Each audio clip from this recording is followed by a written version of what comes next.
हम लोग जब बड़े बड़े जलसों में पहुंचते हैं, बहुत इरादा होता है कि साहब आज के जलसे में इस टॉपिक पर खिताब करेंगे, आज की कौम की इस जरूरत के मुताबिक खिताब होगा।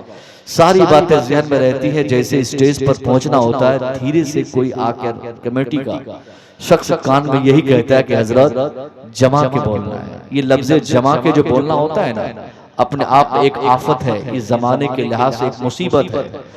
उस वक्त वो खतीब बेचारा, जिनके जहन और दिमाग में कुरान और हदीस के हवाले से बहुत सारी बातें होती है बताने के लिए, मगर जमाने के चक्कर में सारी चीजें वो रख देते हैं। फिर वही डंडा, वही हलवा, वही पराठा, वही बांस, वही झंडा, इन्हीं सारी चीजों में वो अपनी तकरीर को घुमा घुमा कर आपको हंसा के रुला के खुश करके चले जाते हैं। उनकी तकरीर हो या न हो, आपकी तबीयत खुश हो जाती है। तो इस तरह की आदतें जो आपने डाली हैं, इससे आप परहेज करें। जिस तरह शायरों से आपका मुतालबा होता है, आप खतीब से भी मुतालबा करें। अभी हमारे बिरादर मोहतरम अख्तर फरवाज साहब से आपने मुतालबा किया, एक और पढ़ा जाए, एक और पढ़ा जाए। कुछ लोगों ने फरमाइश की, माँ के हवाले से कलाम हो जाए। अच्छी बात है, ये आपकी मोहब्बत का तकाजा था कि आपने उन्हें पुराने जमाने में जो कलाम ये पढ़ा करते थे, उन कलाम को सुनने की आपने फरमाइश की और आपने सुना भी दिया। मगर आज तक आपको ये जुर्रत ना हुई कि किसी खतीब से आप ये कह सके कि हजरत इन टॉपिक पे आपका खिताब होना चाहिए, हजरत इस मौजू पे खिताब हो जाए, हजरत हमारे यहाँ लोगों में शराब पीने की आदत पड़ गई है, शराबबंदी पे खिताब हो जाए। हजरत लोग मस्जिद जाना बंद कर दिए हैं, नमाज की तालीमात पर आप कुछ बोलते हैं। हजरत हमारे यहाँ सूदखोरी आम हो चुकी है, सूद के बंद करने का कुछ रुझान आप दे दें। ये सारी चीजें कोई बताने को तैयार नहीं साहब। इतने नखरे आप सहते हैं, एयरपोर्ट तक गाड़ी आप भेजते हैं, 40 से 50 हजार रुपया तक नजराना आप पेश करते हैं, आप अच्छे और बेहतर खाने का इंतजाम करते हैं। ये सारी चीजों की जिम्मेदारी आपकी होती है। तो क्या एक जुमला आप नहीं कह सकते कि हजरत आपके पीछे मैंने इतनी कुर्बानियां दी, इस जलसे के एहतमाम के लिए मैंने 4 महीने से मेहनतें की, हमने 10-20 रुपया मांगने के लिए आधे आधे घंटे तक किसी के दरवाजे पर हमने दस्तक देकर वहां पर मैं खुद खड़ा रहा। हजरत इतनी मेहनतें और कुर्बानियां हमारी रही है सिर्फ इसलिए ताकि आपकी आमद हो। अब मेरी तमन्ना यह है कि हजरत आप हमारे समाज की जरूरतों के तई खिताब करें। ये नहीं कि हमारे यहाँ हया के ताल्लुक से गुफ्तगू की जरूरत थी और आप किसी और टॉपिक पे खिताब करके चले जाएं। तो जो जरूरत हो उस जरूरत के मुताबिक अपनी ख्वाहिशात की तकमील के लिए आपको इस चीज की जरूरत है कि आप खुतबा हजरात से भी फरमाइश करें, क्योंकि हजरत हमारे यहाँ इल्म की जरूरत है, हमारे यहाँ तालीम की जरूरत है, हमारे यहाँ एजुकेशन की जरूरत है। इन सब चीजों को जब तक आप बरूएकार नहीं लाएंगे, तब तक आपका जलसा 100% कामयाब जलसा नहीं होगा। ये तो मुफ्ती साहब किबला का इलाका और आपका गांव है और आपके क्षेत्र छाव में रहने वाले लोगों की ये सूझबूझ थी कि आज के जलसे को बरूएकार लाने के लिए आप लोगों ने खुतबा हजरात को मौजू और टॉपिक के साथ आपने बुलाया है और ये फरमाइश की है कि इसी पर खिताब हो। इसके लिए आप सारे हजरात काबिल मुबारकबाद हैं कि आइंदा जब भी जलसा हो, जलसे में खुतबा हजरात को खास तौर पे आप अनामीन दें, टॉपिक दें कि हजरत इन अनामीन, और अनामीन तय कैसे करेंगे? अपनी जरूरत के मुताबिक, जिस चीज की जरूरत समाज में आप महसूस करते हैं उन चीजों को इश्तिहार में लिख दें कि इन टॉपिक पे खिताब इस खतीब का होगा। अब उस टॉपिक से जिनको दिलचस्पी होगी वो शख्स उस खतीब के लिए मुंतजिर रहेंगे और बिल्कुल संजीदा होकर वो खिताब फरमाएंगे। उससे ज्यादा संजीदगी से खिताब उनको लोग सुनेंगे, उनकी तकरीर लोग समाअत करेंगे। तो ये इसका फायदा होगा। मुझे जो मौजू दिया गया है वो मौजू है इबादत से दूरी के असबाब क्या है। आज लोग इबादत करना छोड़ क्यों दिए हैं? तो इस टॉपिक पर गुफ्तगू करने के लिए हमें सबसे पहले जरूरत इस बात की है कि हम ये समझें कि व्हाट इज इबादत। इबादत क्या चीज है, किस चीज को इबादत बोलते हैं, इबादत का माना क्या है, इबादत का मुतालबा क्या है, इबादत में करना क्या होता है, इबादत में को इबादत किन किन अमाल के जरिए हम कह सकते हैं कि इबादत है। तो इबादत का जो एक वाहिद माना है आजिज़ी, इताअत, खुद का सरेंडर कर देना, अल्लाह की बारगाह में एक आदमी का अपने आप को पेश कर देना, अल्लाह की बारगाह में आजिज होकर अल्लाह की इताअत के लिए अपने को हाजिर करना, यह इबादत है। इबादत का मफहूम बहुत वसी है। अगर आपके ज़हन दिमाग में इबादत का मफहूम यह है कि नमाज इबादत है, मैं कहूँगा सिर्फ नमाज इबादत नहीं है, सिर्फ रोजा इबादत नहीं है। नमाज, रोजा, हज और ज़कात ये इबादत की रूह है, ये ज़ाहिरी इबादत है। मगर इबादत आमतौर पे 3 तरह के से हम कर सकते हैं। एक इबादत है कौली इबादत, जिसे हम जिक्र अस्कार करते हैं, दुआएं मांगते हैं, ये भी इबादत है। एक एक इबादत है अमली इबादत, फेली इबादत जिसे कहते हैं। वो फेली इबादत जो हम नमाज पढ़ते हैं, ये फेल से हम अपने अमल से अल्लाह की बारगाह में अपने आप को सरेंडर करते हैं। एक जबान कौली इबादत और ये इबादत हुई ज़ाहिरी इबादत। ये सारी इबादत के अक़साम हैं। अब इन इबादत के अक़साम में आपको मैं बताऊं कि अगर आपके ज़िलो दिमाग में इबादत के हवाले से ये सारी बातें आ गई कि खुद को अल्लाह की बारगाह में सरेंडर करना, अल्लाह से डरना, ये इबादत में शामिल है, तो अब इससे दूरी के असबाब क्या हो सकते हैं? क्यों आज आदमी अल्लाह से डरना छोड़ दिया है? क्यों हमारी मस्जिदें आज हमारे लोगों से खाली हो गई हैं? क्यों लोगों के अंदर से खुदा का खौफ मिट चुका है? क्यों आज इबादत का ज़ौक़ नौजवानों के अंदर नहीं है? इन सारी चीजों की वजह अगर हम आज तलाश करना चाहेंगे तो सबसे बड़ी और बुनियादी वजह हमारे सामने यही आएगी। इबादत से दूरी का सबसे बड़ा कारण है इंसान का बेखौफ हो जाना, अल्लाह से उस इंसान का ताल्लुक का खत्म हो जाना। इंसान जब तक अल्लाह से डरता है, अल्लाह के खौफ का मुतालबा यही है कि जो इंसान अल्लाह से खौफ करता है गोया वो अल्लाह की इबादत करता है। अल्लाह की इबादत का तसव्वुर सिर्फ नमाज और रोजे में नहीं बल्कि जिंदगी के हर उस अमल में है जो अमल अल्लाह की रजा के लिए शरीयत के मुताबिक इंसान करे। वो सारे अमाल इबादत में शामिल होते हैं। नमाज पढ़ेगा तो इबादत होगी, खेती करेगा तो इबादत होगी, हज करेगा तो इबादत होगी, वालिदैन की इताअत करेगा तो इबादत होगी, सच बोलेगा तो इबादत उसको हम कह सकते हैं। वो सारे अमाल सालिहा जिसके करने से अल्लाह की रजा और खुशनुदी आपकी चाहत हो कि अल्लाह इस अमल से राजी हो जाए और वो अमल आपका शरीयत के मुताबिक हो, वो सारे अमाल को इबादत में काउंट किया जाता है। अगर आप अपनी दुकान पे बैठे हैं, हराम खोरी से बचने की नीयत है, हम गलत नहीं तोलेंगे, गलत तोलेंगे तो अल्लाह नाराज होगा।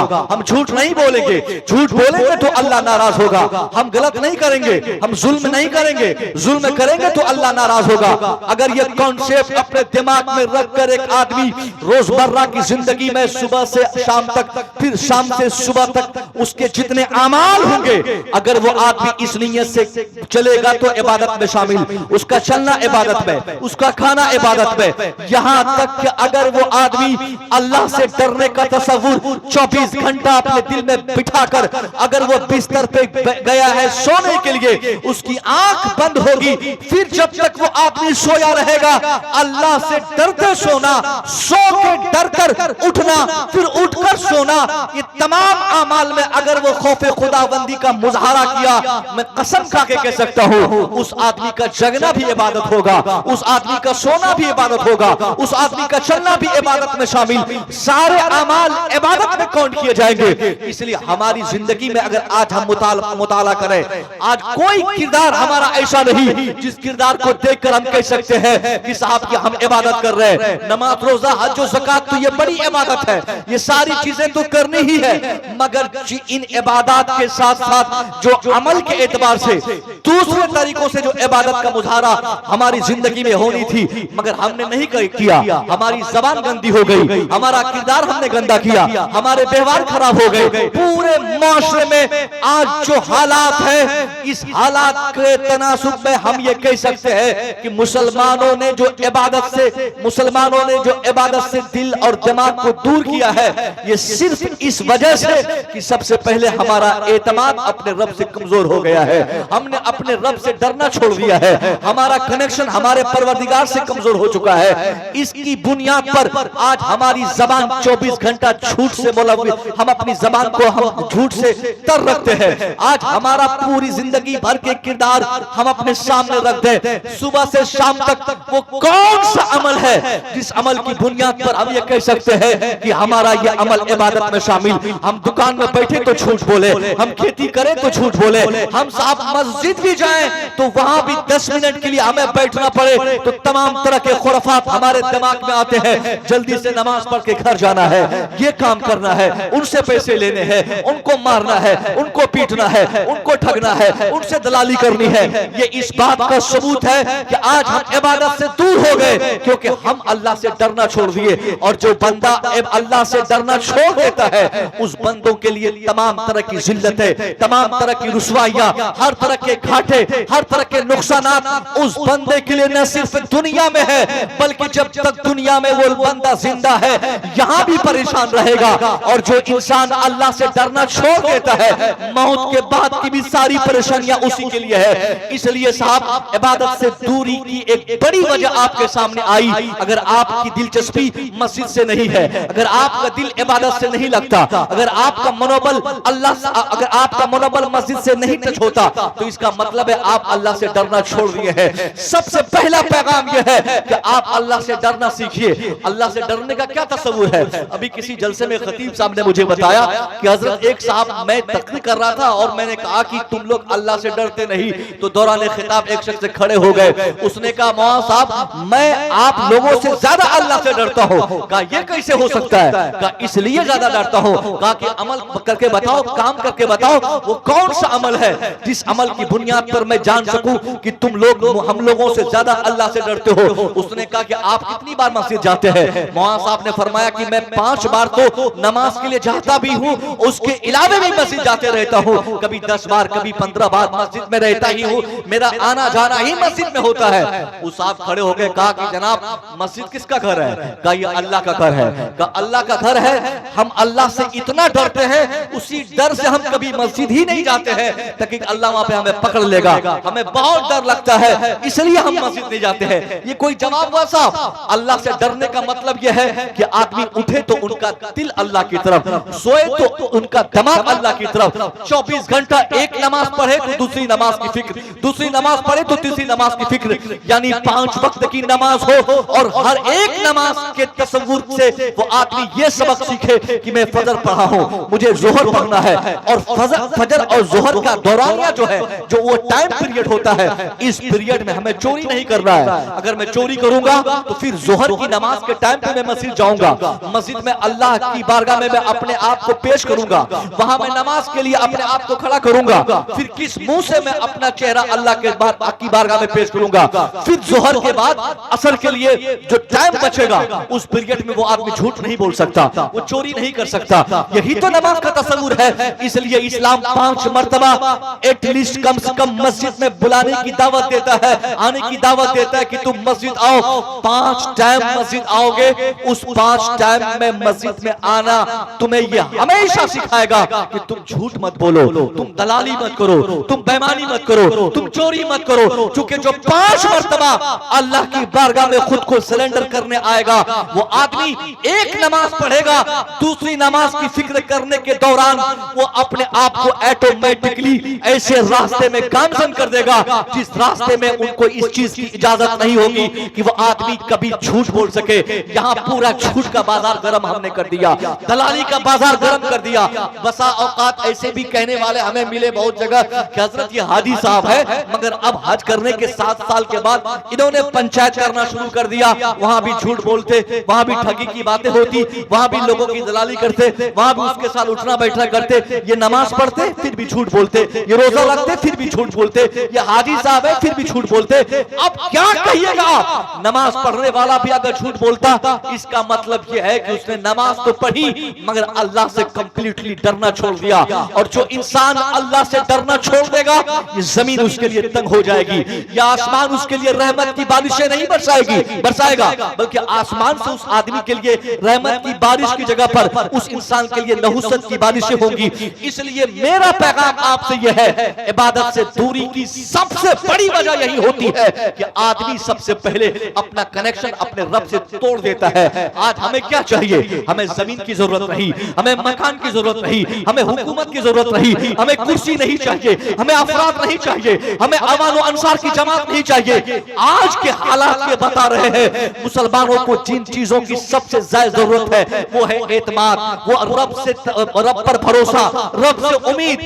रब से जब आप उम्मीद बांधेंगे और रब पर भरोसा करेंगे, ये रब पर भरोसा करने की वजह से आपको इतनी बरकत मिलेगी कि सारी तबाहकारियां जो आज आपके मुआशरे में है, सारी तबाहकारियां खत्म होंगी। आज आप बोलते हैं हजरत हम क्यों परेशान है, हम क्यों तबाह हो रहे हैं, तो क्यों नहीं है आप गौर करते कि कल आप क्यों कामयाब थे। आज आपके पास पूरी दुनिया में सल्तनत ममालिक है, 150 करोड़ की तादाद मुसलमानों की है, मगर फिर भी मुसलमान परेशान है, फिर भी मुसलमान मारा जा रहा है, फिर भी मुसलमानों को जिल्लत और रुसवाइयों का सामना करना पड़ता है। अगर मुसलमान आज की तारीख में अपनी परेशानी की वजह तलाशना चाहता है तो मुसलमान उन अय्याम के कामयाबी को देख ले कि आज अगर हम परेशान हैं तो ये गौर करें कि कल हम क्यों कामयाब थे। सिर्फ 313 अफराद हमारे पास थे, इन 313 अफराद की ताकत ने पूरी दुनिया के सामने अपनी पूरी जमीयत और पूरी इश्तराक और अपनी पूरी ताकत और पूरी जमामर्दी से आपने तमाम मुसलमानों ने जो इस्लाम को सही प्लेटफॉर्म पे पेश करके पूरी दुनिया में जो इस्लाम का तारुफ पेश किया था, आज हम नहीं कर पा रहे हैं। वो कौन सी ताकत थी जो 313 अफराद जंग बदर में थे, 1000 के मुकाबले में थे, मगर 1000 हार गया और 313 जीत गए। वही ताकत अल्लाह पे भरोसा करने की बरकतें थी, वो ताकत अल्लाह पर भरोसा करने का इनाम उन पर जो अल्लाह ने अता फरमाई, वही ताकत थी और वही भरोसा हमने रब से तोड़ दिया। इसलिए आज का ये पैगाम है, अगर आप रब की जानिब से कुछ चाहते हैं, सोना चांदी मत मांगे, जमीन मत मांगे, आप कोई मकान और बिल्डिंग और नौकरी और जॉब मत तलाश कीजिए। अगर आपको आपका रब मिल जाए तो ये दुनिया आपके लिए है, ये जमीन आपके लिए है, आसमान की बहारें आपके लिए है, जमीन की रंगीनियां आपके लिए है, ये सारी चीजें आपके लिए है। जब रब खुश होगा तो सारी कायनात आपकी होगी। एक बादशाह जो कई जमाने तक अपनी पूरी रियाया को खिलाता रहा, किसी ने शिकायत कर दी बादशाह से कि बादशाह सलामत, इस रियाया को आप खिलाते हैं, ये रियाया मरदूद हो चुकी है, ये रियाया नीयत इसकी खराब हो चुकी है, इनमें से बहुत सारे लोग आपके मुखालिफ हो चुके हैं, क्यों ना इनका खाना बंद करते, इनकी रोजी रोटी में अब कमी करते। बादशाह ने कहा नहीं, मुझे अपनी रियाया पे भरोसा है, ये गद्दारी नहीं कर सकती, ये लोग गद्दार नहीं बन सकते। कहा आप आजमा लीजिए। बादशाह ने आजमाने के लिए ऐलान आम किया कि 5 तारीख, 10 तारीख, 1 तारीख मुकर्रर हुई कि इस तारीख में फलाने गांव के फलाने मैदान में पूरी सल्तनत से जितने अफराद यहाँ रहते हैं सब जमा हो जाएं, मैं इनाम बांटने वाला हूँ। उस दिन सारी चीजें सहूलियात के मुताबिक वहां रहेंगी, वहां गाय रखी जाएगी, बकरियां रखी जाएंगी, वहां भैंस और तमाम तरह के जानवर रहेंगे, वहां पे सोने चांदी खाने पीने के भी सारे सामान सब कुछ रहेगी। और सारी चीजों की मौजूदगी में जो इंसान जिस चीज पर हाथ रख देगा, मेरा ऐलान आम है, वो चीज उसे गिफ्ट कर दी जाएगी। उस ऐलान बादशाह को सुनकर सारी रियाया वहां पहुंच गई। बादशाह आजमाना चाहता था कि इस रियाया को, इन लोगों को मैं जो बरसों से मुफ्त में खिलाता हूँ, मुफ्त में चावल और अनाज और इसकी दवाई और इसके इलाज की तमाम सहूलियात मैं फराहम करता हूँ, आज मैं देखता हूँ कि मेरी रियाया में कौन ईमानदारी के साथ, कौन है जो मुझसे मोहब्बत करती है, इनमें से कौन है जो मुझसे मोहब्बत करता है। बादशाह यही आजमाना चाहता था, ऐलान कर दिया। बादशाह के ऐलान सुनकर सारे लोग वक्त मुकर्ररा पर उस मैदान खास में पहुंच गए। अब किसी को बकरी की हाजत थी, उसने बकरी की पुश्त पे हाथ रखा।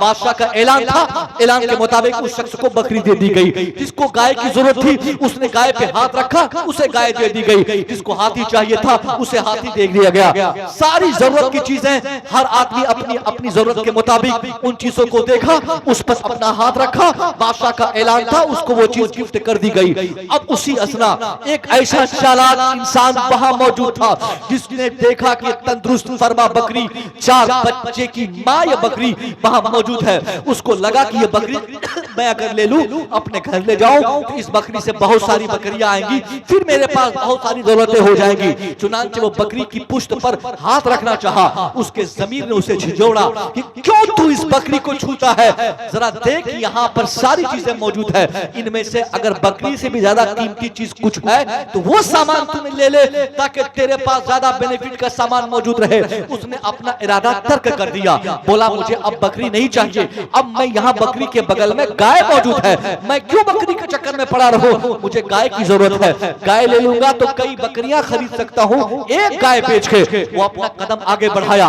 करीब से करीब तर था कि वो उस गाय की पीठ पर हाथ रखकर उसका ऐलान होता कि बादशाह सलामत, मुझे बकरी नहीं मुझे गाय चाहिए। फिर अंदर से आवाज आई, तुम गलती कर रहे हो, जरा तलाश तो करो कि इस मेले में, इस मैदान में, इस अंजुमन में गाय से भी ज्यादा कीमती चीज कोई है तो वो ले जा, क्यों गाय के चक्कर में पड़ा है। वो देखा सामने एक बहुत तंदुरुस्त हाथी है, हाथी खड़ा है। वो सोचा कि मैं अब हाथी ले लूंगा, हाथी बेचूंगा, बकरियां भी आएंगी, गाय भी खरीद सकता हूँ, भैंस भी खरीद सकता हूँ, बहुत सारे सामान जरूरत के मैं खरीद सकता हूँ। चुनांचे उसने सारे इरादे तर्क कर दिए। वो बकरी भी नहीं लिया, गाय को भी हाथ नहीं लगाया। अब चुपचाप वो हाथी की तरफ आगे बढ़ा। 2 कदम आगे बढ़ाया था, अंदर से आवाज आई, फिर तू गलती पर है, अगर तुझे हाथी ही पसंद है तो एक बार पूरे मैदान में, मेले में आंख घुमाकर देख ले, नजरें दौड़ा ले, टटोल ले, मुमकिन है यहाँ बकरी से ज्यादा कीमती चीज जब गाय तुझे मिल गई, गाय से ज्यादा कीमती चीज हाथी की सूरत में तूने देखा, तो मुमकिन है हाथी से भी ज्यादा कीमती चीज इस मेले में बादशाह की तरफ से मौजूद हो। वो शख्स जब आगे बढ़कर तलाशना शुरू किया, देखता क्या है, चांदी की बिस्किट, सोने की बिस्किट पड़ी है। उसने चांदी टच करना चाहा, आवाज आई सोने की तरफ आगे बढ़, सोना छूना चाहा, अंदर से आवाज आई नहीं, सोने से भी ज्यादा कीमती चीज तलाश करो, अगर वो चीज तुझे मिल जाए तो तू सिर्फ उस पर हाथ रखना, वो तुझे गिफ्ट में मिलेगी, और उसको बेचकर तुम चाहोगे हाथी खरीदना तो हाथी खरीद सकते हो, दर्जनों गाय खरीदनी हो तो तुम खरीद सकते हो, हजारों बकरियां खरीदना चाहो तो खरीद सकते हो। उसकी निगाहें बढ़ गई वो हीरे की तरफ, वो हीरे की डिबिया छूना चाहा, मगर फिर अंदर से आवाज आई, तुम गलती कर रहे हो, जरा गौर तो करो कि यहाँ पर जब बकरी से ज्यादा कीमती चीज यहाँ गाय थी, गाय से ज्यादा कीमती चीज तूने हाथी को देखा, हाथी से ज्यादा तूने अहमियत चांदी को दिया, चांदी से ज्यादा अहमियत तूने सोने को दिया, सोने से ज्यादा इंपोर्टेंट तुझे हीरे लगे, तो मुमकिन है हीरे जवाहरात से भी ज्यादा इंपोर्टेंट सामान बादशाह की तरफ से यहाँ पे हो। उसको पूरे मजमे में और कोई चीज नजर नहीं आई, आंख बंद किया, बादशाह जिस कुर्सी पर बैठा था उसी कुर्सी के पीछे गया, चुपचाप आंख बंद करके अपना पांव आगे बढ़ाया, उसने सारे इरादे तर्क कर दिए। अपना इरादा जो बनाया था, बोला मुझे सोना नहीं चाहिए, मुझे चांदी नहीं चाहिए, मुझे हीरे नहीं चाहिए, मुझे हाथी नहीं चाहिए, मुझे गाय की जरूरत नहीं है, मुझे बकरियों की कोई हाजत नहीं, अब सबसे कीमती चीज मुझे समझ में आ गई। आंख बंद करके बादशाह की पीठ पर हाथ दिया, ऐलान किया, बादशाह सलामत, आपने इस पूरे मेले में जिन चीजों को सजा दिया, इन तमाम चीजों में सबसे इंपॉर्टेंट, अगर इस मेले में कोई मुझे चीज महसूस हुई, वो सिर्फ आपकी शख्सियत है, वो सिर्फ आपकी जात है, मुझे हाजत नहीं सोने की, मुझे चांदी नहीं चाहिए, मुझे सिर्फ आपकी जरूरत है। आप मिल जाएंगे, मैं सोना मुझे मिल जाएगा, मुझे हीरे मिल जाएंगे, मुझे जवाहरात मिल जाएंगे, मुझे गाय भैंस बकरियां, ये सारी चीजें मिल जाएंगी अगर आप मिल जाएंगे। बादशाह ने ऐलान किया, अपने तमाम वज़रा को बुलाकर कहा, एक मेरे मिनिस्टरों तुम आ जाओ, देख लो इस पूरे मेले में जिनको जिन चीजों की जरूरत थी वो अपनी जरूरत के मुताबिक वो सारी चीजें ले गए। मैंने देखा ये सारे लोग बेवफा थे, गद्दार थे, उन्होंने अपनी तरफ से गद्दारी का सबूत दिया, हमारी जरूरत किसी को नहीं थी। यही वाहिद शख्स है जिसको इस पूरे मेले में सोने चांदी हीरे जवाहरात भैंस बकरियां गाय इन सारी चीजों की मौजूदगी और खाने पीने की तमाम चीजों के साथ साथ इन तमाम चीजों को इन्होंने रिजेक्ट करके सिर्फ मुझे अपनी जरूरत समझा, इसलिए मैं अपने ऐलान के मुताबिक अपने आप को इस शख्स के हवाले करता हूँ। अब मैं जब इसका हो गया, मेरी सल्तनत इसकी होगी, मेरी बादशाहत इसकी होगी, मेरी हुकूमत इसकी होगी, मेरी कुर्सी उसकी होगी, मेरी मर्जी इसके मुताबिक होगी। अब मेरी सारी हुकूमत इसे गिफ्ट कर दो, मेरी सारी सल्तनत इसे गिफ्ट कर दो। पता क्या चला, जो इंसान को बादशाह चाहिए, बादशाह की सारी बादशाहत उसे दे दी जाती है, और वही जरूरत आज हमारी है। मगर हम यहाँ क्या करते, हमें खेती चाहिए, हमें अल्लाह नहीं चाहिए, हमें मकान चाहिए, रब से मतलब नहीं, नौकरी चाहिए, अल्लाह से मतलब नहीं। यही अल्लाह से बेरगबती का नतीजा है कि आज की तारीख में मुसलमानों के ये हालात हमारे सामने जो हम महसूस कर रहे हैं। अगर आज भी ईमानदारी के साथ इस पर हम काम करें, अल्लाह से डरने का माहौल हम अपने समाज में पैदा करें, हम आगे बढ़े, तो ये तसव्वुर हमारा हो कि हमारा रब हमें देख रहा है। इन्नी अखाफुल्लाह का जज्बा अगर हमारे दिल में आ जाए कि अल्लाह हमें देख रहा है, सुबह शाम सोते बैठते उठते जागते खाते पीते हर वक्त हमारा तसव्वुर हो हमें अल्लाह देख रहा है, मैं अल्लाह से डर रहा हूं, तो मैं गारंटी से कह सकता हूं ये सारे अमाल हमारे इबादत में गिने जाएंगे। जब हम इबादत करेंगे और अल्लाह हमारा खुश होगा, ये पूरी दुनिया मिलके भी हमारा कुछ बाल बेकार नहीं कर सकती, क्योंकि हमारा रब हमसे राजी होगा तो दुनिया हमसे राजी हो ना हो कोई मतलब नहीं। दुनिया पैदा करने वाला खालिक हमसे खुश होगा, ये दुनिया हमारी होगी, आखिरत हमारी।